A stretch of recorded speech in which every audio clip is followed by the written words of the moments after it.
earn your keep out here. Yeah. I'll probably come in and correct everything. Yeah, yeah. Okay, now that he said that, all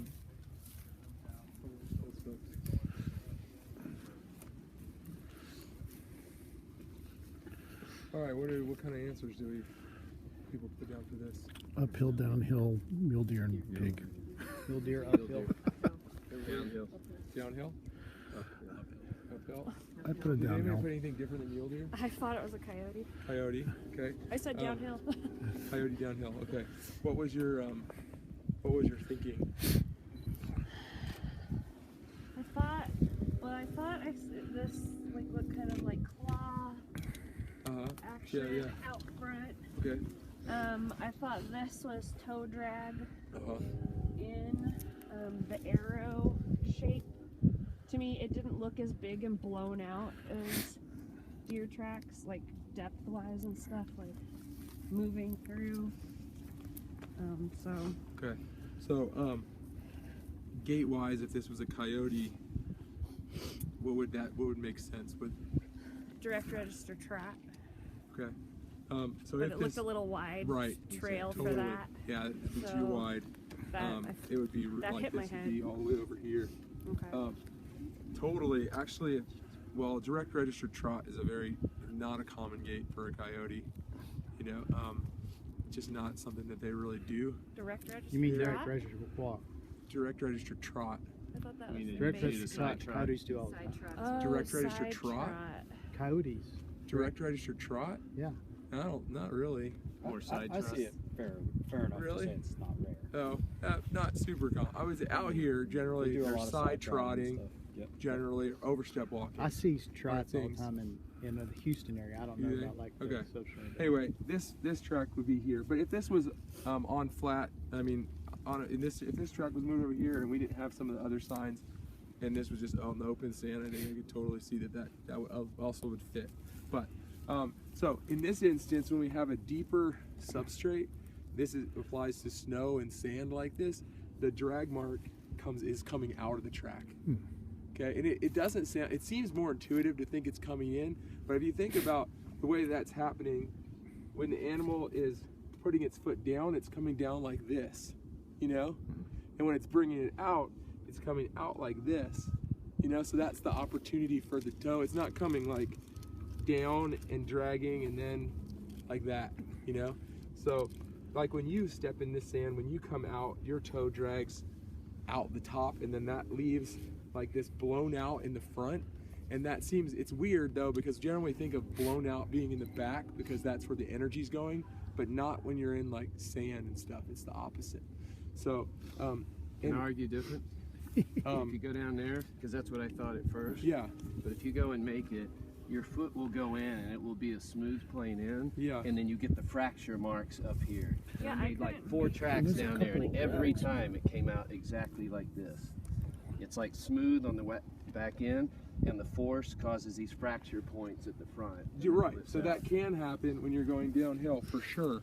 Like when you're going downhill, the same thing can happen where your energy's pushing this way and you're getting plates out this way. That can totally happen. But in this instance, the energy's going this way, the foot is placed down here, the plates are being pushed out this way, and then this is a very classic thing. This is a mule deer, very classic thing where you get this sharp drag out the front. So the foot is going in, going under the sand.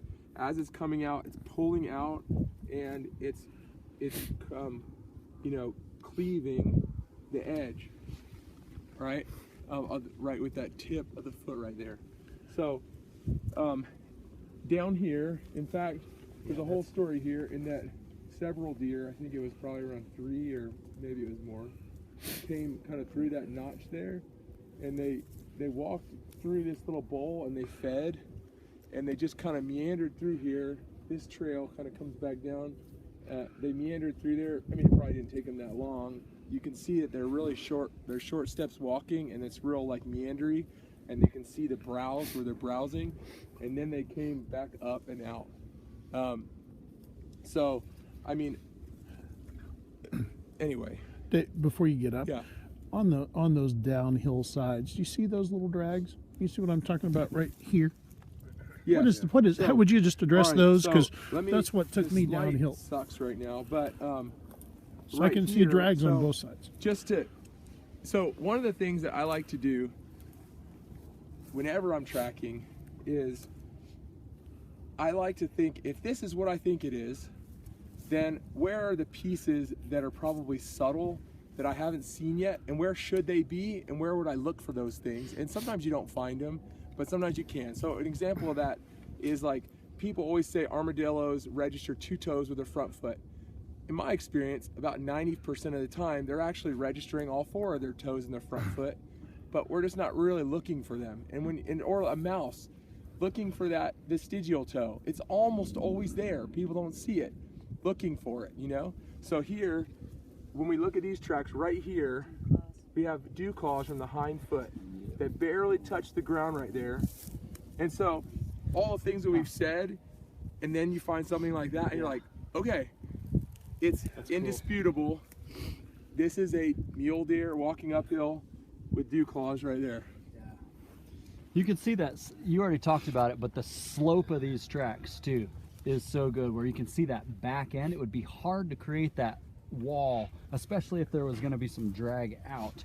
It would be hard to create the wall on the downhill side. And when you look at them from up here, you can actually see the shape of the deer, the back end of the deer tracks coming up here. But I did it down here like multiple times. The one thing I will say, and I totally respect what you're saying, is because this is downhill, I can see it would be a little different than down there where it's a flat area. Yep, for sure. Yeah. Yeah, I mean, again, this is one of those things. But I where- had it uphill, and it's like I went and made like Oh, 4, yeah. and it looked Yeah. exactly I like did the this. It was same. like a slide in and a fracture up. I did it on the hill and I You couldn't changed your figure answer? out how to get my heel. Not this time, but yeah, So- in my head, yeah. That would have been 4. Like, look into that middle track right there. You can actually Yeah, I see couldn't that get back that end of the pattern with my heart-shaped heel. deer track coming up the hill. My feet And you can see it here, and when you start looking into it, you're like, oh, okay, cool, and then it makes Where, Casey? So if you come up here, Yeah. So do you think these little drags claws on you can see it. And you can see that back end of it. If you look from back there, take a look at these tracks. You can kind of see that back end coming up. Like the kind of curved part on the back. Yep, it's perfect Yeah. for the slope of the No, track. I had where it this at should be. first, and then I talked myself out of it. Yeah. I'll just add too, like the drag leaving the track. I mean, Dave mentioned this, but it's Always in the- tracking. There's not very many rules of thumb that hold all the time, and this one doesn't hold all the time. But this is one of the most consistent patterns that you find is drag marks leaving the tracks and going in the direction of travel. You use it to tell which way a toad is going. Turtles too, right? Turtles, birds, anything. Right? I mean, the drag marks in snow and sand and mud, like Undulate. I just No, I know. You're gonna be dumb. You say it to the world. So what are we saying? This right here is right here. Oh, it probably is. It's on. It's on every one. Tiny tip of drag. It doesn't mean there can't be drag in, but the drag point. yeah, it was probably actually where the tips might have kicked in. I don't know. As I told you yesterday, I've never seen porcupines. I want to know it when I